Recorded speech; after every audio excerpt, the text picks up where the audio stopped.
She was simply standing on the deck, admiring the view, when suddenly someone shoved her hard, and she fell straight into the pool below. But the killer had no intention of letting her go. He closed the pool's retractable roof, planning to drown her completely inside. The weight of her coat kept her from surfacing. She struggled desperately to remove her jacket, but it was too late. The pool was now fully enclosed by the roof. That's when she realized this was the guest cabin's viewing pool. She pounded frantically on the glass, desperately trying to get attention. Oh my God! What's the matter?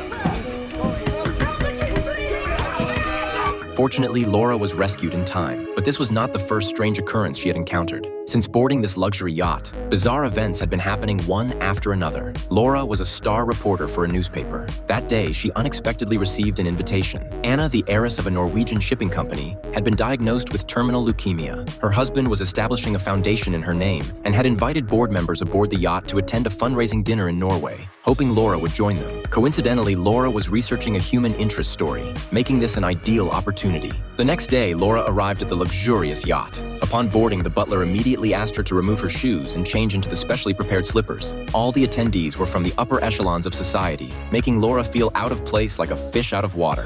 Fortunately, the guests were all very polite, and even the hostess Anna greeted her warmly. Just then, her friend Morgan suddenly appeared, startling Laura. That evening, Laura changed into her carefully selected evening gown, but unfortunately encountered Morgan in the hallway. He was chatting with a woman while holding his artwork. To avoid the awkward situation, Laura hurriedly ducked into the adjacent room, number 10. At that moment, a woman came out staring at Laura in surprise, then put on her hat and walked back to the bathroom. Realizing she had intruded, Laura quickly apologized and left the room. She had no idea that this was only the beginning of a nightmare. During the dinner, Laura was instructed to fetch Lady Anna. She arrived at the study first, and shortly after Anna arrived as promised. Lucina had long hair, but her speech and demeanor revealed an elegant and intelligent woman. She greatly admired Laura's work, giving a voice to those who needed one. She then explained why she had summoned Laura to review her speech for the upcoming gala. Only then did Laura learn that Anna planned to donate her entire estate to the foundation. Moved by Anna's selflessness, Laura spoke with ease and confidence. Before leaving, Anna invited her to continue the conversation the next day. However, that very night, tragedy struck. Laura, fast asleep, was jolted awake by the sound of arguing. Drawn by the noise, she slowly made her way to the balcony.